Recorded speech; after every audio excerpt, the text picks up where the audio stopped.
এবং বিশেষ করে আমি ছাত্র সংগ্রামের সাথে বা আন্দোলনের সাথে সবসময় জড়িত ছিলাম বলেই অনেক কিছু আমার জানা আছে।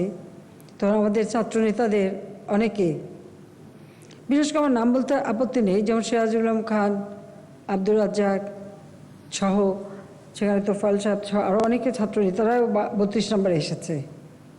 সিরাজুল আলম খান খুব বারবার চাপ দিচ্ছিল যে আজকেই স্বাধীনতাটা ঘোষণা দিতেই হবে, বা তার আগের দিন সন্ধ্যায়ও তারা এসে একই কথা বলে যায়। আর আমাদের অনেক বুদ্ধিজীবীরা অনেক লিখিত পয়েন্ট দিয়ে যান, কেউ পরামর্শ দিয়ে যান কী করে বলতে হবে, কী বলতে হবে, অনেক কিছু বলে গেছেন। কাগজে কাগজে আমাদের ঘর ভরা অবস্থা।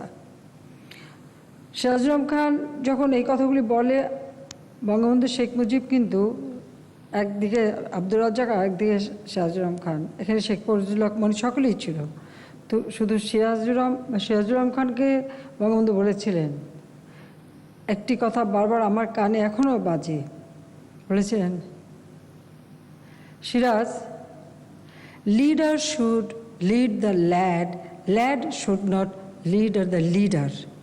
কী করতে হবে আমি জানি, তোমরা তোমাদের কাজ করো, যাও। ঠিক সিঁড়ির গোড়ায় এ কথাটা বলে তিনি ঘরে ফিরে আসেন।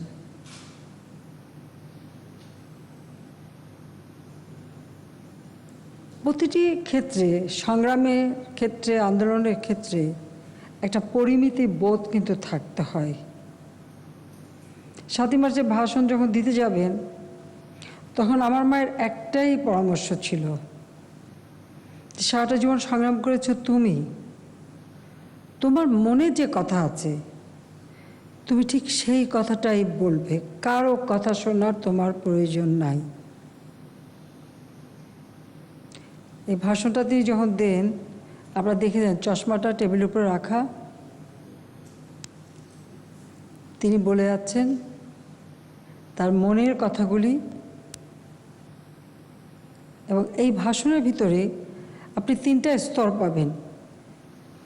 একটা ঐতিহাসিক পটভূমি আছে, যে বাঙালির বঞ্চনার ইতিহাস, অত্যাচার নির্যাতনের ইতিহাস, তখনকার বর্তমান অবস্থাটা, কিভাবে সেই পাকিস্তানি সামরিক যন্ত্ররা গুলি করে মানুষকে হত্যা করছে, কিভাবে মানুষ ভোট দিয়েছে তাদের সেই অধিকার থেকে তাদের বঞ্চিত করছে, সেই বঞ্চনার ইতিহাস, সে তখনকার নির্যাতনের ইতিহাস তিনি বলছেন।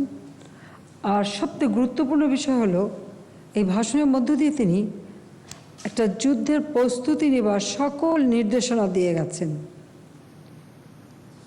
কারণ একটা গেরিলা যুদ্ধ হবে, সেই গেরিলা যুদ্ধ হতে হলে কী কী করতে হবে, সংগ্রাম পরিষদ গড়ে তোলা থেকে শুরু করে যার যা কিছু আছে তাই নিয়ে শত্রু মোকাবেলা করতে বলেছেন। এবং তিনি এও জানতেন যে মুহূর্তে তিনি স্বাধীনতার ঘোষণাটা বাস্তবে অফিসিয়ালভাবে দেবেন, সেই মুহূর্তে হয়তো তিনি বেঁচে নাও থাকতে পারেন। সেই জন্য তার এই ঐতিহাসিক ভাষণের ভিতরেই কিন্তু তিনি স্বাধীনতার ঘোষণাটা দিয়ে গেলেন। তিনি বলে গেলেন, যেবারের সংগ্রাম আমাদের মুক্তির সংগ্রাম, এবারের সংগ্রাম আমাদের স্বাধীনতার সংগ্রাম। এবং এই ভাষণে কিন্তু দুইবার তিনি এই কথাটা বলেছেন, এবং শেষের বারে সব থেকে জোর দিয়ে বলেছেন। অর্থাৎ এটা যে স্বাধীনতার সংগ্রাম বা এই যুদ্ধটা যে স্বাধীনতার যুদ্ধ হবে, সেই কথাটাই কিন্তু তিনি স্পষ্ট বলে গেছেন। যে এটা একদিক থেকে বলতে গেলে 7ই মার্চই তো প্রকৃত স্বাধীনতার ঘোষণা, এবং এই ঘোষণার পর থেকে একটা, অর্থাৎ পূর্ববঙ্গ কিভাবে চলবে সকল দিক নির্দেশনা দিয়েছেন। এবং সবথেকে ঐতিহাসিক ব্যাপার হলো, সে সময় কিন্তু ওই 32 নম্বর বাড়ি থেকে জাতির পিতা বঙ্গবন্ধু শেখ মুজিব যে নির্দেশনা দিতেন, সেই নির্দেশনায় দেশ চলত। সেই অফিস আদালত থেকে শুরু করে এমনকি ট্রেজারি চালানো বন্ধ, সব কিছু বন্ধ, সম্পূর্ণ নিয়ন্ত্রণ তখন ওই 32 নম্বরে।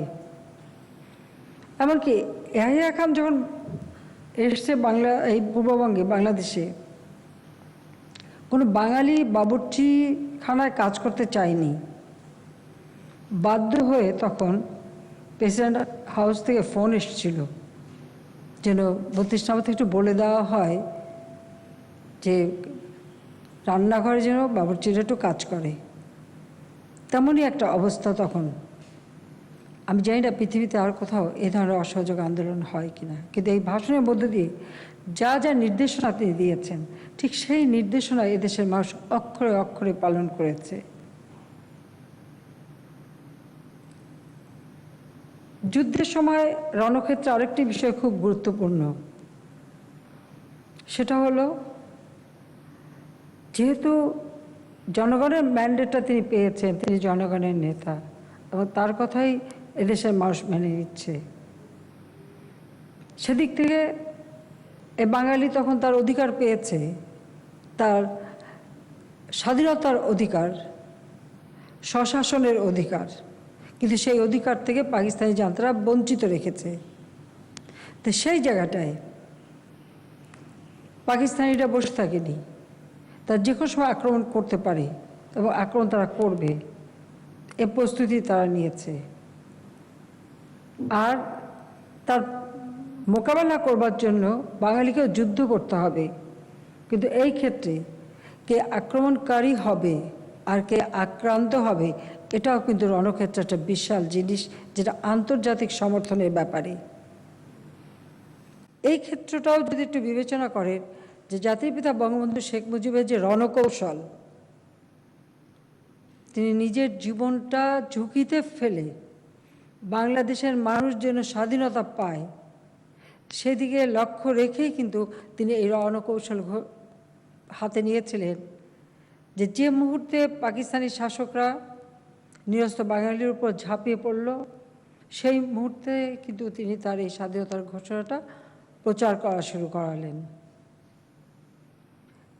এবং যেহেতু বাঙালিরা পাকিস্তানি দ্বারা আক্রান্ত হয়েছে, সেহেতু পরবর্তী আমাদের মুক্তিযুদ্ধ চলাকালীন সময় আন্তর্জাতিক সমর্থন পেতে আমাদের কোনো বেগ পেতে হয়নি, কারণ তাদের গণহত্যা চালানো, নির্যাতন চালানো, এমনকি বঙ্গবন্ধু শেখ মুজিবকে যখন গ্রেপ্তার করলো এর পরপরই গ্রেপ্তার করে পাকিস্তানে নিয়ে দেশদ্রোহী মামলা দিয়ে তাকে শাস্তি পর্যন্ত দেওয়া হলো, তখনও বিশ্ব জনমত তার পক্ষে।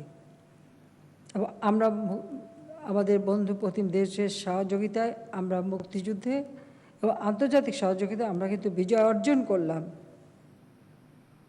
এবং এই ভাষণেও তিনি সে কথা বলে গেছেন যে আমি যদি হুকুম দেবার নাও পারি, অর্থাৎ একটি জাতির জন্য তিনি শুধু রণকৌশলী দিয়ে যাননি, তিনি নিজের জীবনটাকে উৎসর্গ করে দিয়েছিলেন। তিনি বলতেন যে যা কিছু হোক দেশ স্বাধীন হবেই। শুধুমাত্র একজন রাজনৈতিক নেতা হিসেবে না, যুদ্ধের রণকৌশলেও তার এই বক্তৃতা যে কত কার্যকর এবং তার প্রতিটি পদক্ষেপ যে কত বাস্তবমুখী, সেটাই হচ্ছে সবথেকে বড় কথা। লাখো শহীদ জীবন দিয়েছে, মা বোনেরা নির্যাতিত হয়েছে, আমি তাদের প্রতি শ্রদ্ধা জানাই। জাতির পিতার নির্দেশে যে নেতৃবৃন্দ যুদ্ধ পরিচালনা করে আমাদের বিজয় এনে দিয়েছেন, সেই নেতাদের প্রতি আমি শ্রদ্ধা জানাই। 15ই আগস্ট বাঙালির জীবনের একটা কালো অধ্যায় হিসেবে এসেছে, কারণ যারা পরাজিত হয়েছিল তারা বসেছিল না, তার সর্বক্ষণ ষড়যন্ত্রে ব্যস্তই ছিল। তাই যখন একটা যুদ্ধ বিধ্বস্ত দেশ সম্পূর্ণভাবে গড়ে তুলে অর্থনৈতিক মুক্তির পথে জাতির পিতা দেশকে এগিয়ে নিয়ে যাচ্ছিলেন, সেই সময় 15 আগস্টের ঘটনা ঘটল, যেখানে পাকিস্তানি শাসকরা তাকে বারবার হত্যার চেষ্টা করেছে, ফাঁসির আদেশ দেওয়া সত্ত্বেও ফাঁসি দিতে পারেনি। আর যে বাঙালির জন্য তিনি নিজের জীবনটাকে উৎসর্গ করেছেন, যে বাঙালির জন্য সারা জীবনের সব স্বাদ আহ্লাদ বিসর্জন দিয়েছিলেন, দিনের পর দিন কারাগারে অন্তরালে নির্যাতন ভোগ করেছেন, যে বাঙালিকে আত্মপরিচয়ের সুযোগ দিয়ে গেছেন, একটা রাষ্ট্র দিয়ে গেছেন, একটা জাতি হিসেবে স্বীকৃতি দিয়ে গেছেন, কি দুর্ভাগ্য যে তাদের হাতেই জীবন দিতে হলো। শুধু রাষ্ট্রপতি বঙ্গবন্ধু শেখ মুজিবকেই না, গোটা পরিবার, আমরা দুই বোন বেঁচে ছিলাম, বিদেশে ছিলাম বলে। ৭৫-এর পরে এই ভাষণটা নিষিদ্ধ ছিল। এ ভাষণ বাজানো যাবে না, দেয়া যাবে না, অলিখিত একটা নিষেধাজ্ঞা জারি ছিল।